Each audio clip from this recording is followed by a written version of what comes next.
Amén y gracias a Dios. Natalia, muchas gracias por hacerte cargo. Muy buena tarde para todos. Bienvenidos. ¿Cómo están? ¿Cómo se encuentran? Estamos en la escuela de la oración. Ubíquese por favor en el Salmo capítulo 16. 16. Vamos a recordar la lectura desde el versículo 5. Vamos a ir hasta el versículo 7 en la lectura, versículos 5, 6 y 7.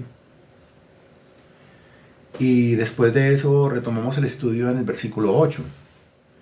El versículo 5 dijo: Jehová es la porción de mi herencia y de mi copa, tú sustentas mi suerte. Versículo 6.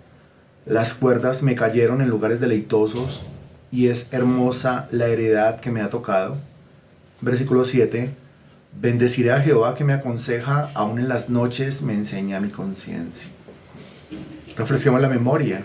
Jehová es la porción.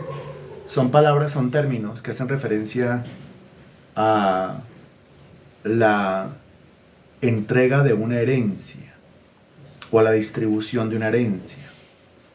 La palabra porción, la palabra copa, la palabra suerte, pero al mismo tiempo encontramos otros términos, por ejemplo, cuerdas, lugares, pero encontramos al mismo tiempo otros términos, por ejemplo, me ha tocado, lo que me tocó. Aparte de eso, encontramos en el versículo 7 cómo el salmista reconoce que Dios le aconseja, y le aconseja en las noches, y le aconseja en las noches a través de su conciencia, colocando un conocimiento, colocando una enseñanza allá en su conciencia. Bueno, a partir del versículo 8 y hasta el versículo 11, si hasta el versículo 7 fue algo bien especial el estudio, del versículo 8 al versículo 11 es algo todavía más especial. ¿Por qué? Las palabras que usted encuentra a partir del versículo 8 fueron utilizadas por el apóstol Pedro en su primer discurso, es decir, Pedro en su primer sermón, en primer discurso que dio en el libro de Hechos de los Apóstoles. Él basó parte de su discurso en estos versículos 8, 9, al menos hasta el 10, hablando o haciendo alusión al Mesías, haciendo alusión al Señor Jesucristo. De modo que él encontró, guiado por el Espíritu Santo, una aplicación perfecta a la persona de Jesucristo. Claro, esto tiene que ver con Jesucristo directamente. También en su aplicación tiene que ver con nosotros.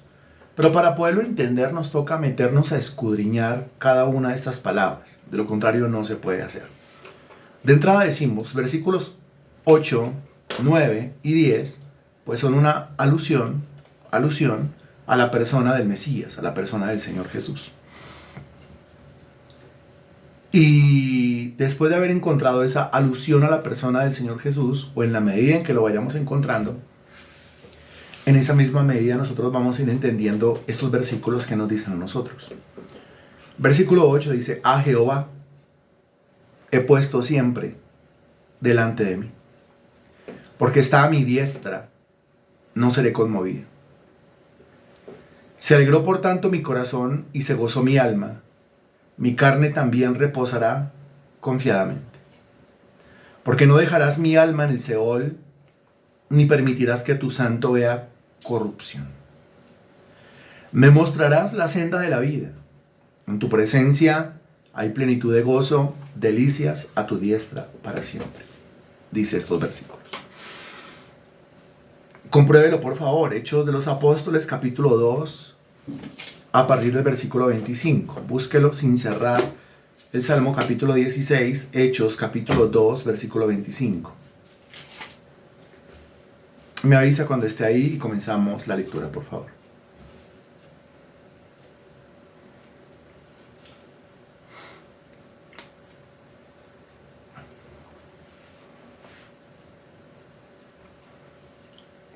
Gracias.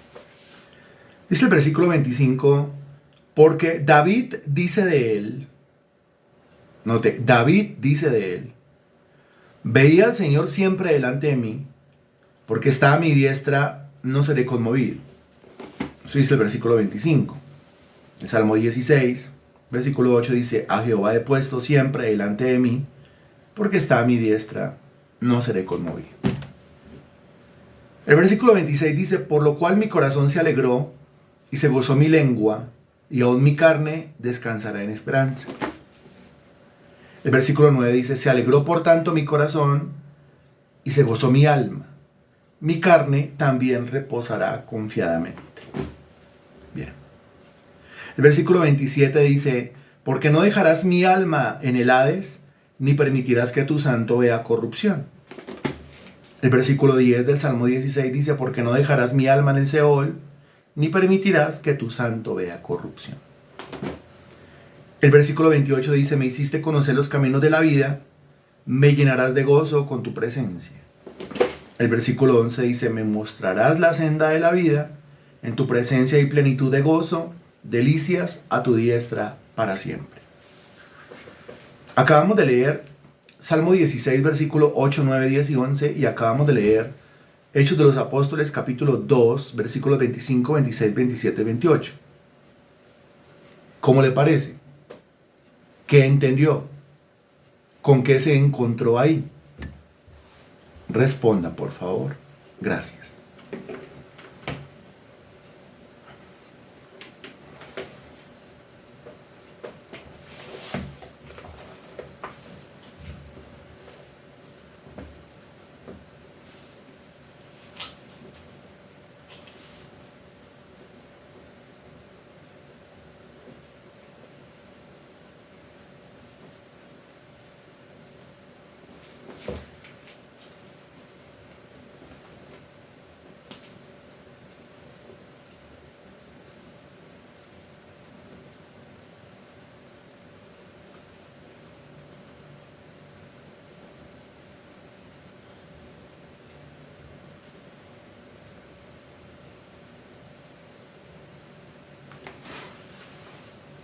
¿Con qué nos encontramos? Usted responde y dice una total similitud entre los dos textos, con una similitud entre estos dos pasajes. Estos textos son iguales. Los textos son similares, parecidos. Son versículos paralelos. Muy bien. Hablan del Señor Jesucristo. Así es. Así es. Es más, dése cuenta cómo comienza Hechos 2:25. Hechos 2:25 dice, está hablando Pedro inspirado por el Espíritu Santo, ¿no? Y dice, porque David dice de él. Y cita Salmo 16, 8, 9, 10 y 11. David dice de él. Lo que nos está diciendo el Espíritu Santo es que, bueno, todo el Antiguo Testamento habla de la persona del Señor Jesucristo. Pero hay pasajes que con mayor concentración, con mayor énfasis, nos hablan acerca del Redentor. ¿Qué decimos nosotros? La Biblia fue escrita. Claro, la Biblia fue escrita. La Biblia fue escrita para mí. Sí, porque las cosas reveladas pertenecen a los hombres. Y la Biblia habla de mí. Sí, habla de mí, pero no en un aspecto primario. La Biblia habla de mí en un aspecto secundario, terciario, después. Pero el aspecto primario o la prioridad de la Sagrada Escritura no es hablar de mí. La prioridad de la Sagrada Escritura es hablar de Jesús. Es hablar del Mesías. Esa es la prioridad de la Sagrada Escritura. Ahora, en la Sagrada Escritura se habla prioritariamente de Jesucristo y ese mensaje es dirigido a mí. Esa es la idea correcta. La Biblia habla de Jesús y la Biblia está dirigida a mí, a usted, a nosotros. Pero la prioridad es el Señor Jesucristo. Bien, claro, también habla de un montón de aspectos más, por supuesto. Se habla de pájaros, se habla de lirios, habla del hombre, pero eso es un aspecto secundario. ¿Por qué lo digo? Porque algunos cuando leen la Biblia se quedan solamente con los aspectos secundarios. Al quedarse con los aspectos secundarios, entonces ellos se quedan con los lirios, se quedan con las palmeras, se quedan con los cedros, se quedan con los peces, se quedan con las redes, se quedan con Sansón, se quedan con Nabucodonosor, se quedan con todos esos personajes, pero por ningún lado ven a Jesús. Eso es un error, por eso hay tanto sermón en este tiempo que no sirve. Porque los ojos están cerrados todavía, porque sus ojos están ciegos todavía. Entonces leen la Biblia y la Biblia está hablando de Sansón y al único que ven es a Sansón.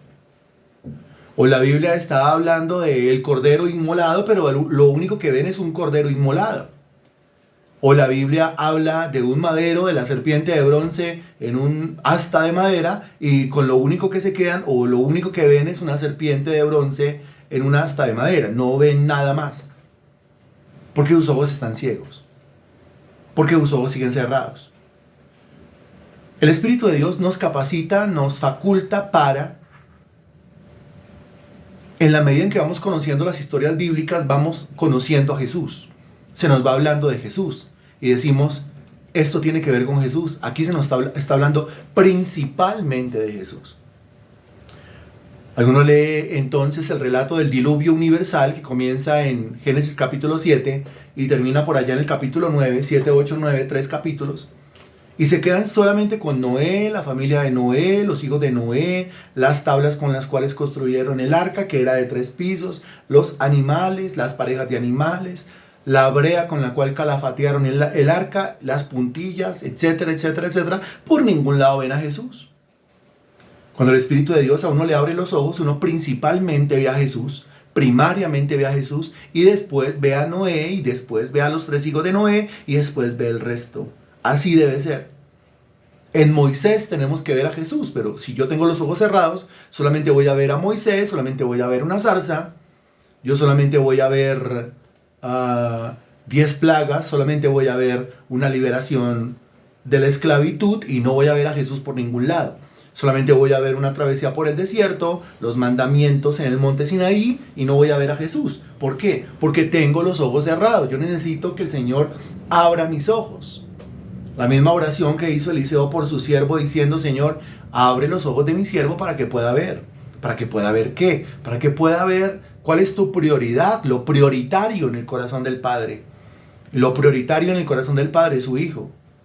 Este es mi Hijo amado, en el cual tengo toda mi complacencia, dice la Sagrada Escritura.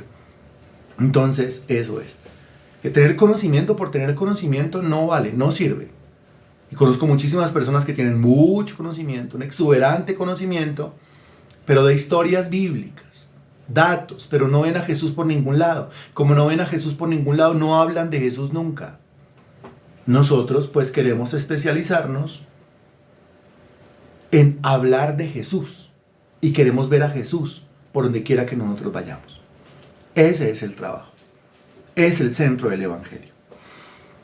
Por eso el versículo 25 dice, porque David dice de él, David dice, no de sí mismo, sino David dice de él ¿quién?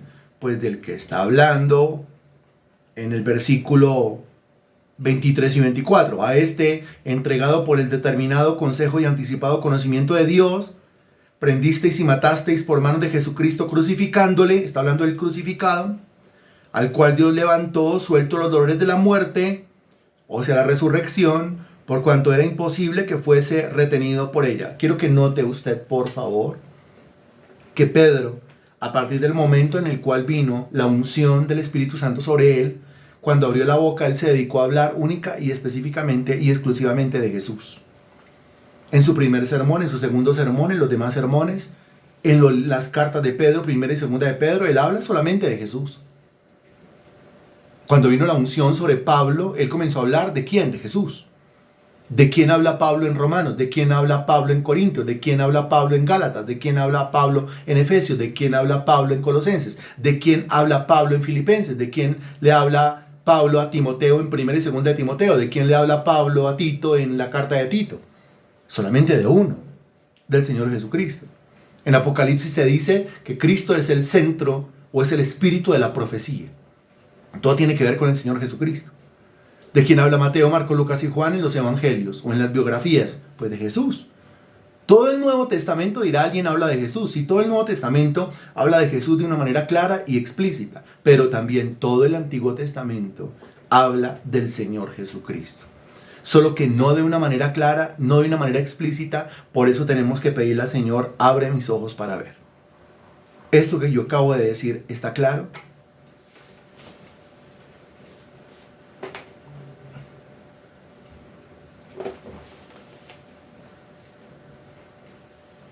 Está claro, muy bien. Regresemos por favor al Salmo capítulo 16 16, ahora vamos a tomar versículo a versículo. No puede perder, por favor, no puede perder Hechos 2. Así que coloque ahí un esferito, o coloque ahí un separador, o coloque ahí un papelito para que no lo pierda, por favor. Vamos a ir versículo a versículo. En primer lugar, vamos a comparar lo dicho en el versículo 8 con lo dicho en el versículo 25. Es decir, lo dicho en el Salmo 16.8 con lo dicho en Hechos 2.25. Salmo 16.8 dice: a Jehová he puesto siempre delante de mí, porque está a mi diestra, no seré conmovido. El versículo 25 dice: porque David dice de él, veía al Señor siempre delante de mí, porque está a mi diestra, no seré conmovido. Note lo que dice: porque veía al Señor siempre delante de mí, porque está a mi diestra, no seré conmovido. Ok, el versículo dice que el Señor está a su diestra, pero también dice que está adelante. No, note, está a su diestra, pero también dice que está adelante. Son dos posiciones. ¿Cómo puede estar a su diestra, o sea, a la derecha, pero al mismo tiempo cómo puede estar adelante? ¿Cierto? Son dos cosas de las cuales hay que hablar. Por eso es que decimos aquí que estos versículos hablan específicamente es de Jesucristo. Y en segundo lugar, tienen una aplicación para mi propia vida.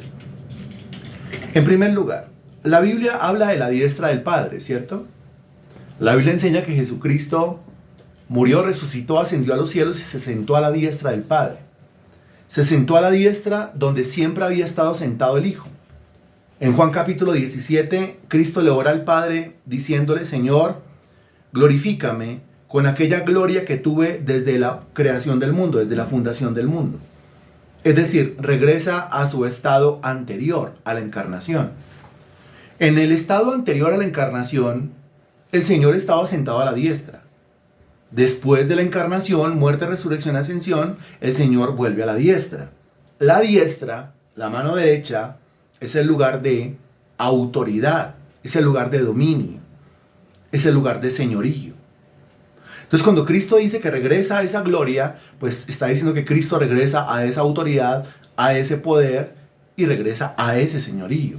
El Señor Jesucristo es llamado el Señor de los señores, el Rey de los reyes, la máxima autoridad del universo. ¿Dónde está sentado? Tiene que estar sentado donde se sienta la máxima autoridad del universo. ¿En dónde? A la diestra del Padre. Eso es lo que dice acá. A la diestra del Padre. Muy bien, a la diestra del Padre, eso lo entendemos, que Cristo murió, resucitó, ascendió a los cielos, se sentó a la diestra de Dios Padre y desde allí ha de venir a juzgar a los vivos y a los muertos. Eso lo sabemos y lo creemos, está en el credo y creo que todo el mundo se lo sabe. Pero también aquí dice: a Jehová he puesto siempre delante de mí. Delante de mí. Ya no se está refiriendo a los días de gloria, ya no se está refiriendo al tercer cielo, ya no se está refiriendo a estar sentado a la diestra del Padre, se está refiriendo a que Jehová va delante de él. Pero dice el texto claramente, dice: lo he puesto siempre delante de mí. Note, lo he puesto siempre delante de mí. ¿Y cómo es que uno pone a Jehová, cómo es que uno pone a Dios siempre delante de uno? Eso es otra cosa diferente, ¿no? Pero ¿cómo es que yo lo pongo siempre? ¿Qué significa eso de ponerlo siempre al delante? Ponerlo siempre al delante significa, o podría estar significando, ¿qué? Analícelo, por favor, disciérnalo, por favor, y responda, por favor. Yo siempre lo pongo a él delante de mí. ¿Delante de mí? Pues si él queda delante de mí, yo quedo detrás de él. Eso significa anteponer, ¿no?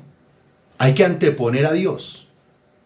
¿Cómo así anteponer a Dios? Pues antes que yo, tiene que ir Dios.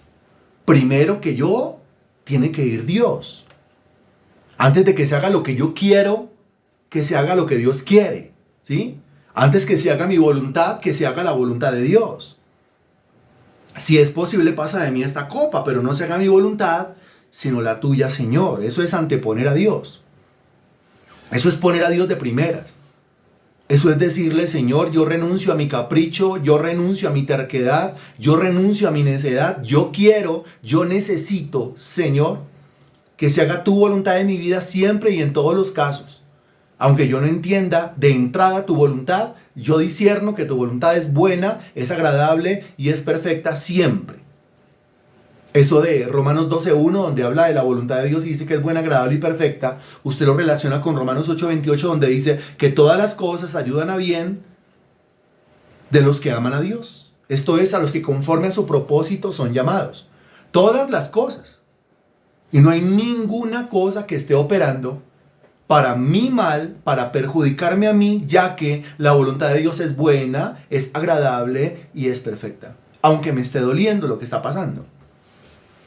El que me duela no quiere decir que me esté dañando. Muchas veces los dolores nos benefician. Muchas veces los dolores hacen que aprendamos. Muchas veces los dolores hacen que nosotros escarmentemos. En el sentido de que estoy ahí y si no fuera por ese dolor causado, yo seguiría ahí de cabeza eternamente y por los siglos. Así que Dios tiene que procurar permitir algo en mi vida para que yo despierte, sacuda la cabeza, escarmiente y diga no más con eso y yo por allá no vuelvo. ¿Qué responde usted? Responde lo siguiente, leo. Dice, colocar a Dios delante quiere decir el primer lugar, que Él sea mi prioridad, ponerlo en primer lugar. Su representante, siempre está Dios antes de cualquier decisión o situación. Eso está muy bien, Germán. Siempre está Dios antes de cualquier decisión o situación. Quiere decir, no meterse en una vaca loca. ¿Quién me entiende el término?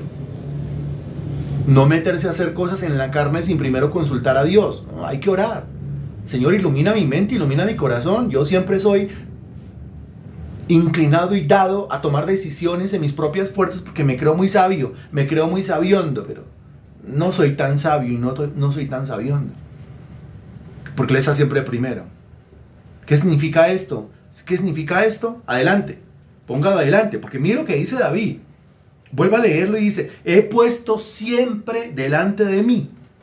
A Jehová lo he puesto siempre delante de mí. O sea que a Dios hay que ponerlo delante. Es una oración, Señor, yo te pongo delante mío.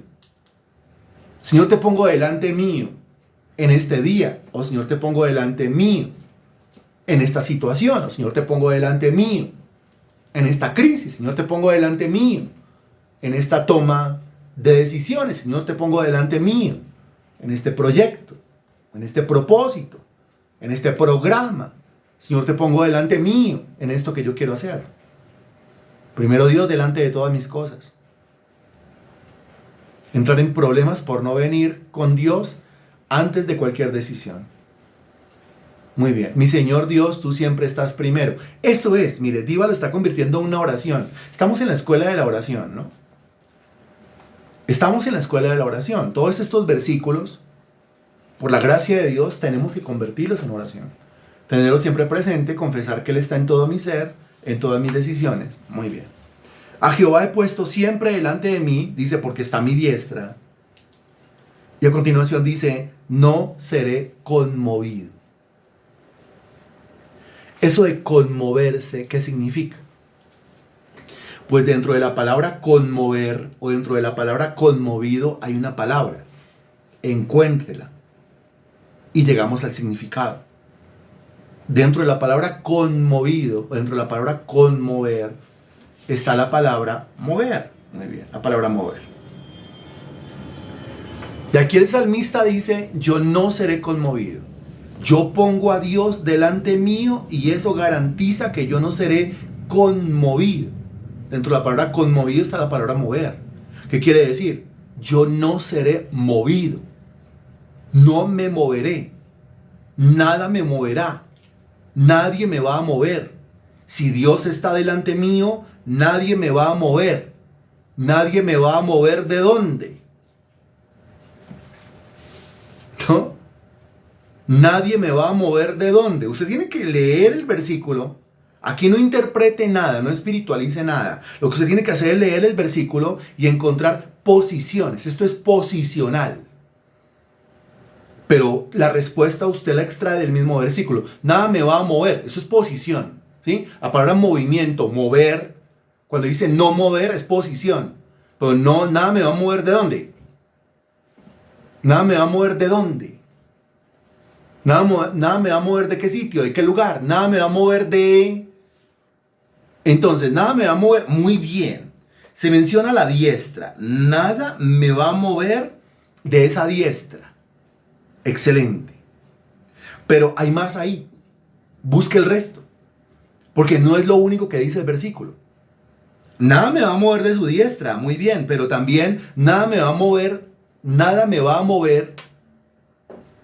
Nada me va a mover. Busque el resto.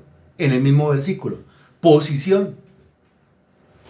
Que el Señor habló de la diestra, pero también habló de a Jehová he puesto siempre delante de mí. Delante de mí. Posición. Posición. No interprete nada. Estamos hablando de posiciones.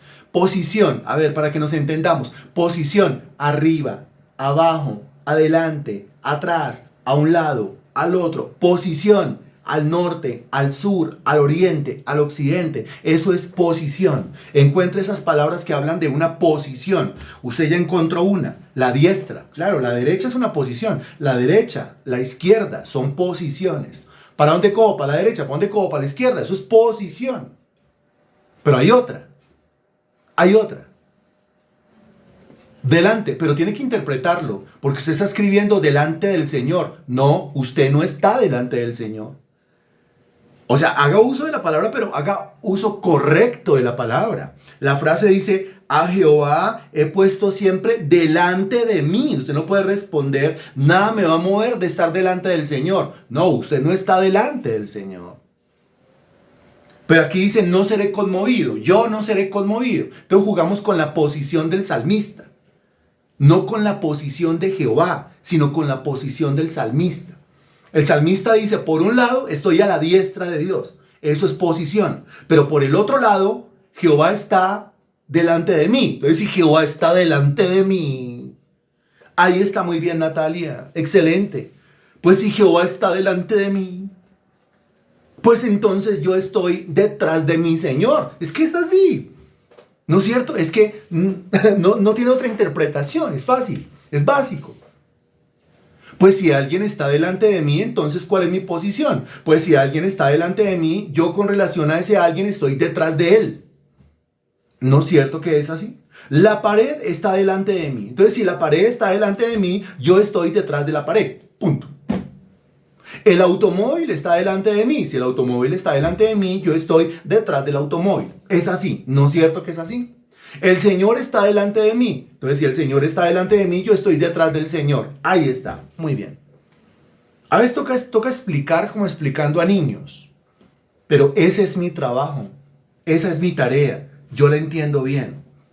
Tengo que llegar hasta el meollo del asunto. Y desanudar y desenredar por el poder, por la operación del Espíritu Santo para que todo quede clarito acá. ¿Está quedando clarito acá? El salmista dice, yo no seré conmovido. O sea, nada me moverá. Nada me moverá de dos posiciones. Uno, la diestra. Nada me moverá de otra posición. ¿Cuál posición? Pues que el Señor esté delante de mí, o sea, que yo esté detrás del Señor. ¿Estamos claros con esas dos posiciones? Muy bien. Ahora cuando dice, nada me moverá, está diciendo inicialmente, pues a mí nada me moverá de que el Señor sea mi guía, de que el Señor vaya adelante, de que el Señor sea mi instructor, de que el Señor sea mi representante, como lo dijo María, de que el Señor vaya adelante de mí, de que el Señor sea mi respaldo, porque el que pone la cara de primera es el respaldo, de que el Señor sea el que abre camino, porque el que va adelante es el que abre camino. Entonces, si yo entendiera que por medio de la oración yo puedo colocar al Señor siempre delante de mí y que necesito obligatoriamente colocar siempre al Señor delante de mí, como lo dice el texto, pues entonces, mire, la oración y la vida cristiana cobrarían un sentido todavía más espiritual. Ahora también habla de la diestra. Recuerde que la diestra es el lugar del poder, es el lugar de la autoridad. ¿Sí? La diestra es el lugar entonces del señorío. Y aquí lo que está diciendo es el Señor está delante de mí, pero al mismo tiempo, por esa posición de diestra a izquierda, porque dice el texto claramente, porque está a mi diestra. derecha, izquierda, pero el estar a la diestra, el estar en esa posición, garantiza el tener autoridad en esta tierra y como por qué la necesito, el tener poder espiritual en esta tierra y como por qué lo necesito, pues yo necesito autoridad y yo necesito poder porque aquí hay un conflicto. Aquí hay una batalla que se libra todos los días, aquí hay una lucha espiritual que se libra todos los días. Yo necesito ese poder, yo necesito esa autoridad, yo necesito esa unción, yo necesito esa capacidad de Dios. Y cuando dice no seré conmovido, entonces también está diciendo yo no seré conmovido o nada me va a mover de ese poder, nada me va a mover de esa autoridad, nada me va a mover del bando que yo ocupo, bando a favor del reino de Dios, a favor del reino de los cielos, en contra del reino de las tinieblas. A mí nada me va a mover de ahí. Ahora sí usted puede espiritualizar, que es que recuerde que ese es el error del cristiano cuando interpreta la escritura, que primero espiritualiza y todo lo que se le viene como al corazón, y eso se tiene que dejar es de últimas. Primero la doctrina, o sea, primero yo estoy detrás, y la diestra, y la izquierda, y qué significa, y ahora sí, nada me va a mover de mi fe, nada me va a mover de mi confianza, nada me va a mover de mi fidelidad, y sigue ahondando, nada me va a mover de mi certeza, de mi convicción, a mí nada me va a mover de esta doctrina, a mí nada me va a mover del evangelio, a mí nada me va a mover del servicio, a mí nada me va a mover de lo que estoy haciendo para Dios, porque estoy seguro de que lo que estoy haciendo para Dios es lo correcto. A mí nada ni nadie me va a mover de ese llamado, de ese proyecto, de ese programa, de ese propósito, de esa meta o de esas obras que el Señor preparó de antemano para que yo anduviese en ellas. En ese sentido, el texto dice, no seré conmovido. Y ya pues cuando hablamos del Señor Jesucristo, pues todas estas palabras tienen alusión directa con el Señor Jesús. Cuando se habla de la diestra, ya lo habíamos dicho, cuando se dice a Jehová he puesto siempre delante de mí, pues el Señor lo dijo en innumerables ocasiones, yo no vine a hacer mi voluntad, yo vine a hacer la voluntad del Padre que me envió. Eso es poner siempre a Jehová delante de Él. No lo que yo quiera, Padre, sino lo que tú quieras, Señor. Eso es poner a Dios delante de Él. Y dice, no seré conmovido. Claro, cuántas cosas lucharon, batallaron contra el Señor Jesús en su espíritu, en su alma, en su cuerpo. Fue clavado en una cruz, fue crucificado, fue masacrado, pero nada lo movió. Nada lo movió porque no perdió su posición espiritual. Por un lado, la de la diestra, poder, autoridad, unción. Por el otro lado, la de estar detrás del Señor sabiendo que Él pone la cara por mí, que Él a mí me respalda, que Él a mí me resguarda, que Él a mí me protege, que Él está conmigo. Que cuando yo camino, alguien va delante de mí. En ese sentido, va delante mío. En otro sentido, va detrás. Pero no estamos en el otro sentido. Estamos en este sentido. El Señor va delante de mí. Hasta el momento, lo que hemos dicho, ¿está claro en la cabeza de todos?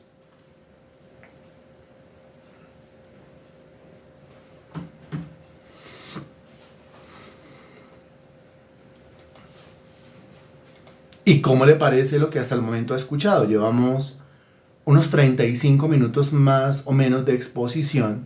Nos quedan unos 10, unos 15 minutos solamente, pero lo que ha escuchado hasta el momento, dígame cómo le parece.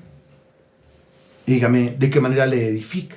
Recuerde, no puede contestar solamente diciendo, bueno, no. Algo más amplio, algo más grande, algo más profundo. Espero su respuesta. Gracias.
Gracias por la respuesta. Muy claro y edificante, hermoso el mensaje, muy claro, muy interesante, edificante. Sí, señor, aprendí y recibí conocimiento del tema. En grande me edifica porque me queda claro que Dios está siempre delante de mí. Recuerde que hay que ponerlo delante. Lo hacemos por medio de la oración. Se aprende a discernir la palabra. Es maravilloso, Dios es quien está conmigo en todo lo que es mi vida. Muy bien, pues recuerde que ponerlo delante, Dios se logra por medio de la oración.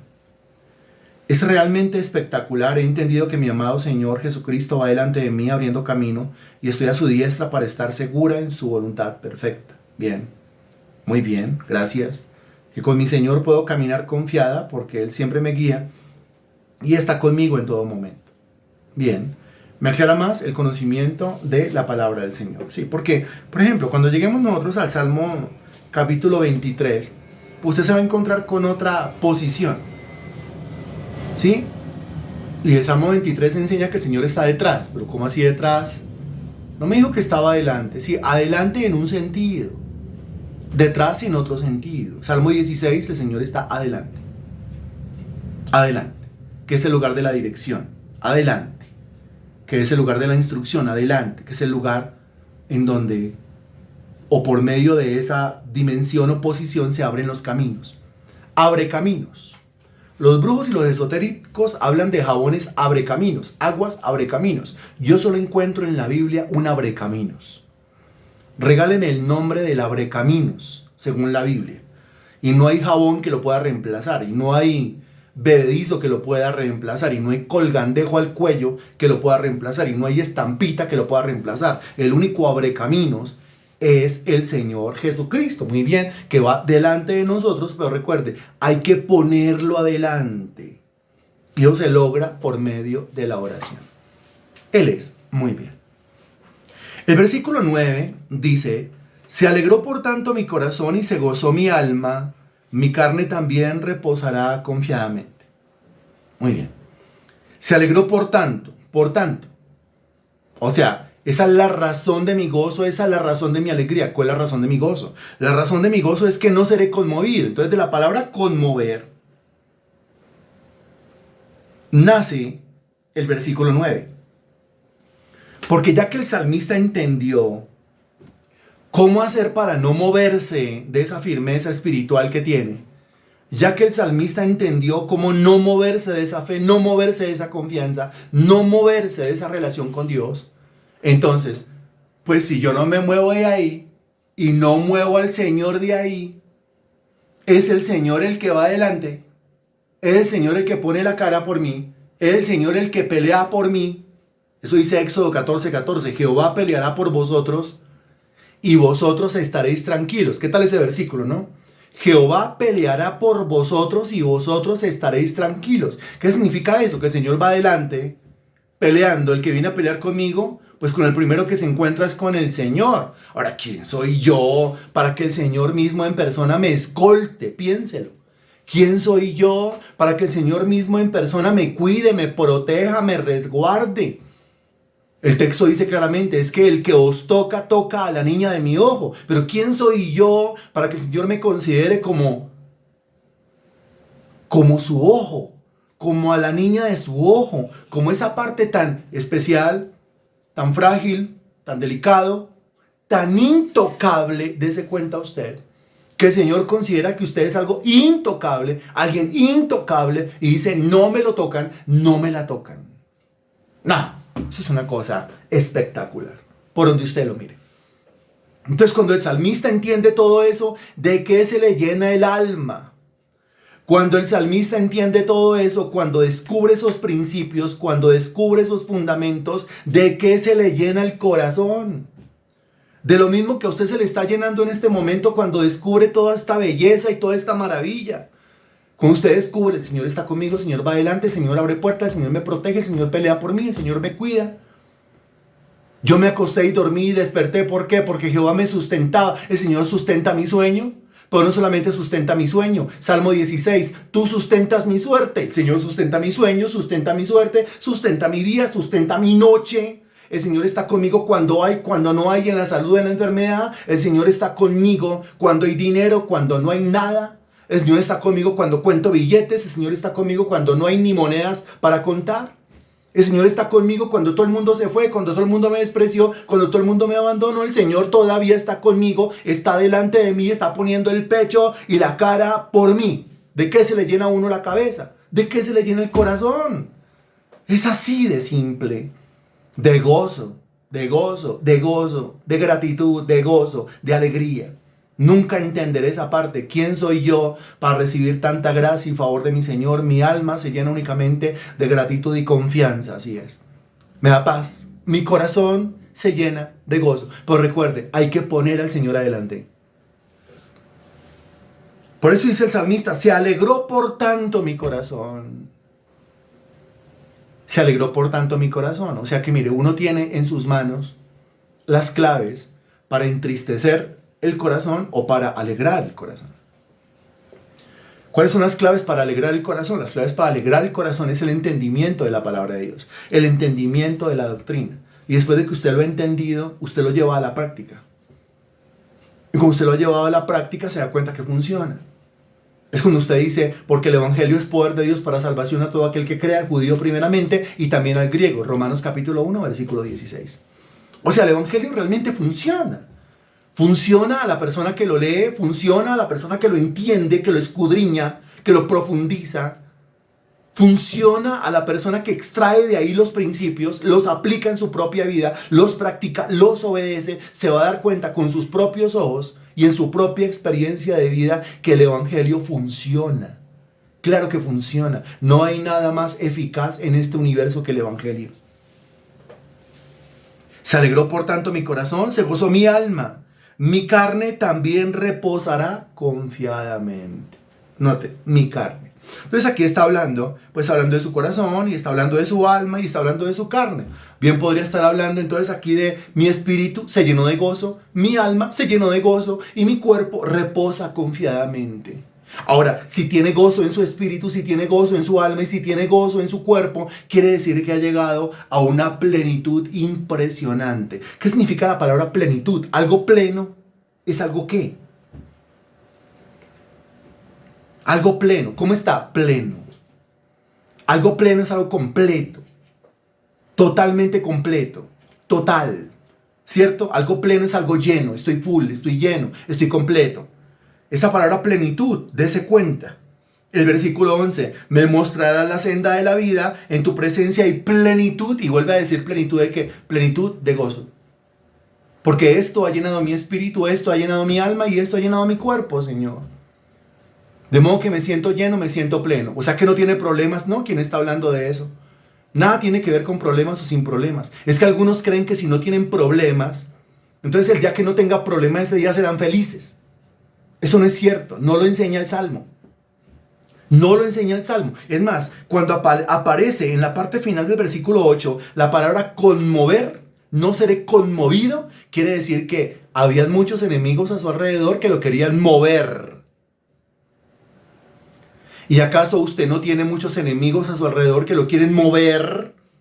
Mover de las cosas de Dios, mover de lo que está haciendo, mover de la oración por la mañana.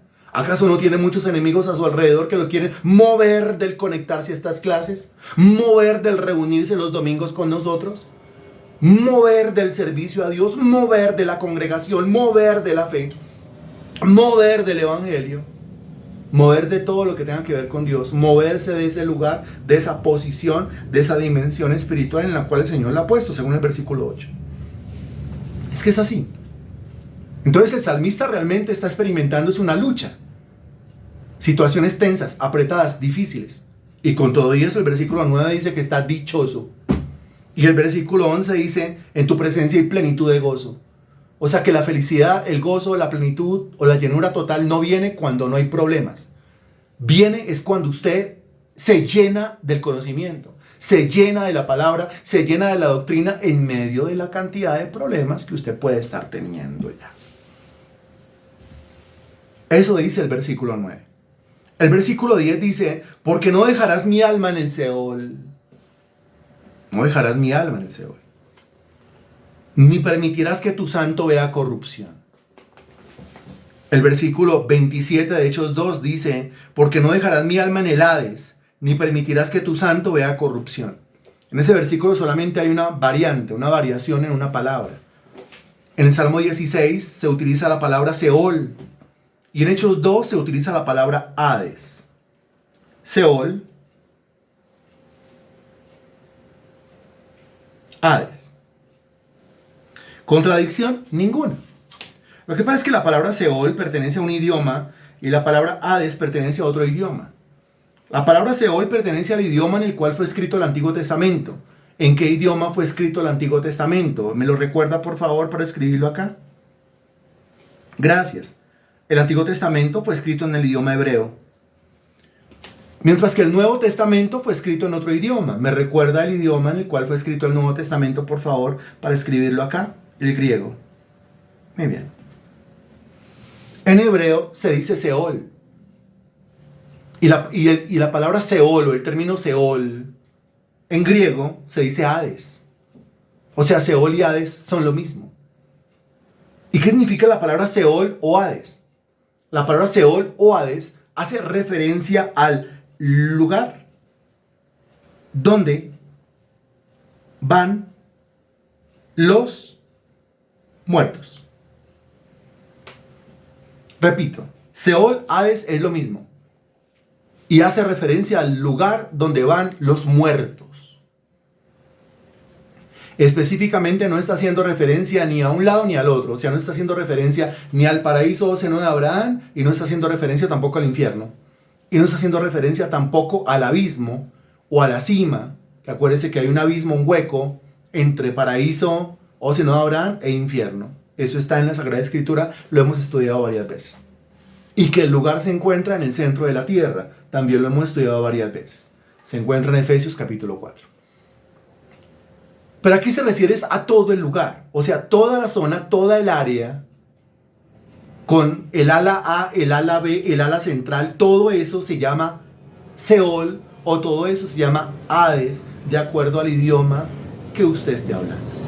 Ahora, ¿qué prefiere que le diga? ¿Seol, que le diga Hades, o que le diga el lugar donde van los muertos? Pues para usted será más claro el lugar donde van los muertos. Bueno, el lugar donde van los muertos en hebreo se llama Seol, y el lugar donde van los muertos en griego se llama Hades. ¿Está claro esto?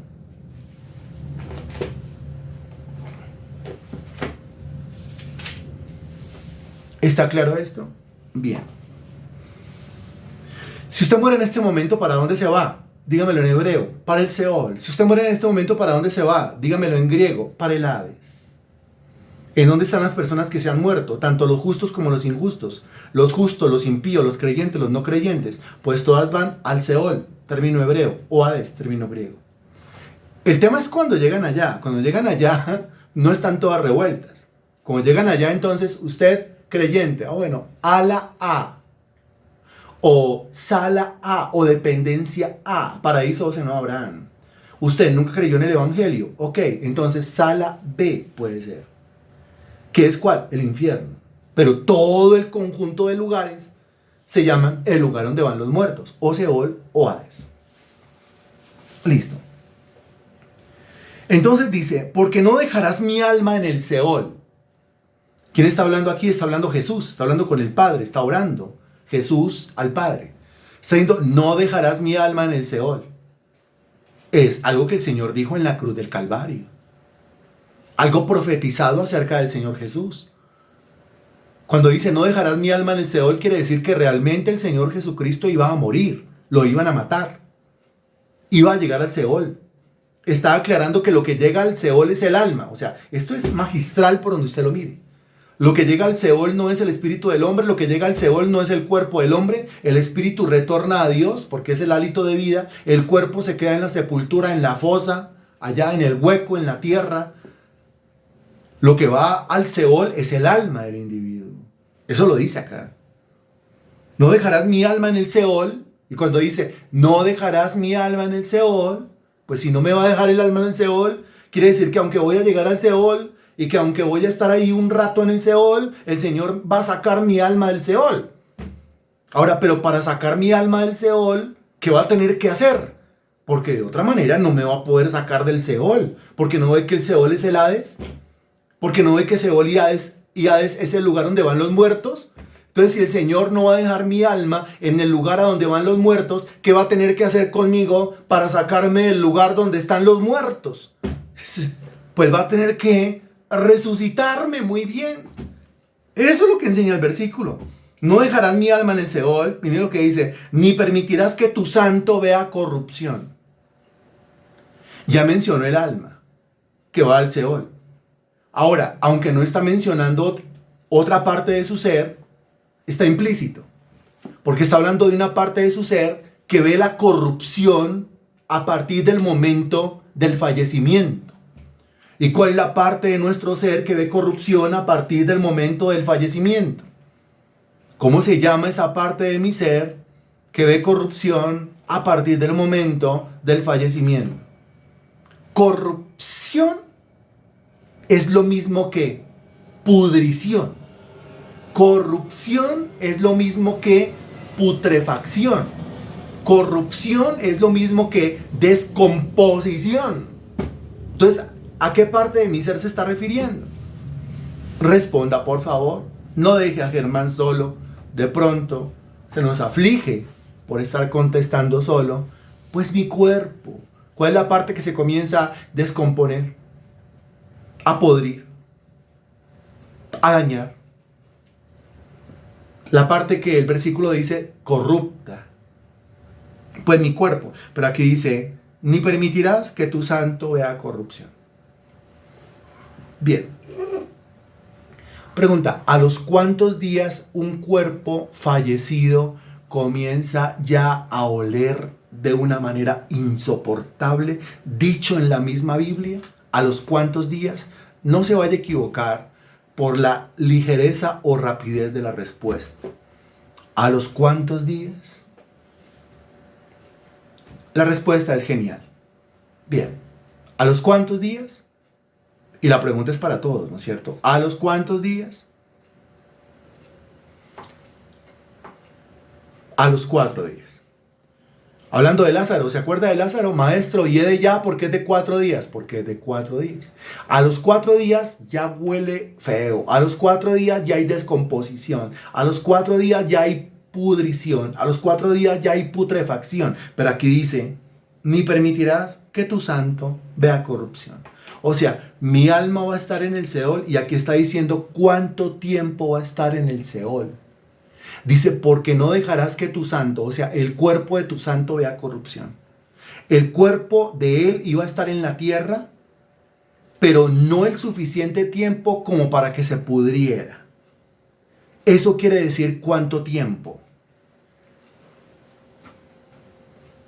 No el suficiente tiempo como para que se pudriera. Eso quiere decir que tenía que ser menos de, excelente, menos de 4 días, que usted ya respondió ahí, ¿cierto? Menos de 4 días, porque a los 4 días, yede ya maestro, porque es de 4 días, pero no dejarás que tu santo vea corrupción, o sea, mi cuerpo estará allá en el sepulcro, pero no lo suficiente como para que se pudra, no lo suficiente como para que se descomponga, o sea que tiene que ser menos de 4 días, ahí está la profecía dada.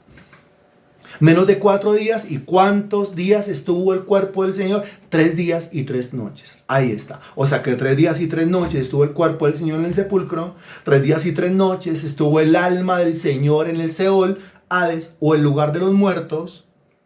Y versículo 11, me mostrarás la senda de la vida. ¿De qué está hablando? Pues de la resurrección. Porque es de la única manera de impedir que el alma del Señor siga estando en el Seol, y es la única manera de impedir que el cuerpo del Señor se descomponga en la sepultura. Me mostrará la senda de la vida. Note lo que dice, en tu presencia hay plenitud de gozo, y él sigue hablando de plenitud de gozo, y él sigue hablando de su presencia, y él sigue hablando de, aunque me maten, aunque mi cuerpo vaya al sepulcro, aunque mi alma vaya al Seol, con todo yo estoy contento, estoy yo lleno de gozo, pase lo que pase, estoy full, estoy pleno, delicias a tu diestra para siempre. Y vuelve a hablar de la diestra mencionada en el versículo 8, ¿se acuerda? Porque está mi diestra, la diestra, y él dice, yo sigo dichoso porque entendí la posición. Y entonces, como entendí la posición, aunque me maten, ¿qué me interesa? Entendí la posición, y como entendí la posición, aunque mi alma vaya al Seol, ¿qué me interesa? entendí la posición. Y como entendí la posición, aunque mi cuerpo vaya al sepulcro, ¿qué me interesa? Eso nada tiene que ver con el gozo. Eso nada tiene que ver con las delicias. Delicias. ¿Se acuerda que la palabra delicia ya había aparecido en el versículo 6? El versículo 6 dijo, las cuerdas me cayeron en lugares deleitosos. Deleitoso, delicia. Él sigue hablando de exactamente lo mismo. Jehová es mi porción, Jehová es mi copa, Jehová es la heredad que me ha tocado. Él sustenta mi suerte, Él va delante de mí, Él es mi consejero, Él está a mi diestra, el que me llena de poder, el que me llena de autoridad, el que me defiende. Por esa razón yo estoy lleno de gozo y pase lo que pase, no seré conmovido. Bendito Dios, te doy gracias por tu palabra predicada hoy, comunicada hoy. Gloria, honra y alabanza te pertenecen a ti, solamente a ti. Gracias por llevarnos a este conocimiento de tu palabra, este conocimiento del Evangelio, Señor. Ayúdame, Señor Dios, a amar un poco más tu palabra, a apasionarme un poco más por tu palabra. Las claves se encuentran ahí, en ese santo libro. Ayúdame a verlas. Abre mis ojos. Yo quiero verte. No quiero ver solamente datos. No quiero ver solamente historias. No quiero ver solamente personajes. Yo te quiero ver a ti. Ayúdame a verte claramente. Ayúdame a compartir este conocimiento con todos a mi alrededor. Con los conocidos, también con los desconocidos. Ayúdame a poner a rotar el link de esta clase por lo largo y ancho de la sociedad, Señor. Por todo el mundo. Te pido, Santísimo Dios, que esta palabra edifique profundamente mi vida. Y te pido, Señor, que esta palabra edifique profundamente la vida de toda aquella persona que tenga contacto con ella. Te lo ruego, te lo suplico en el nombre de Jesús. Amén y gracias a Dios. Y esto es todo por hoy. Gracias a Dios. Feliz cena.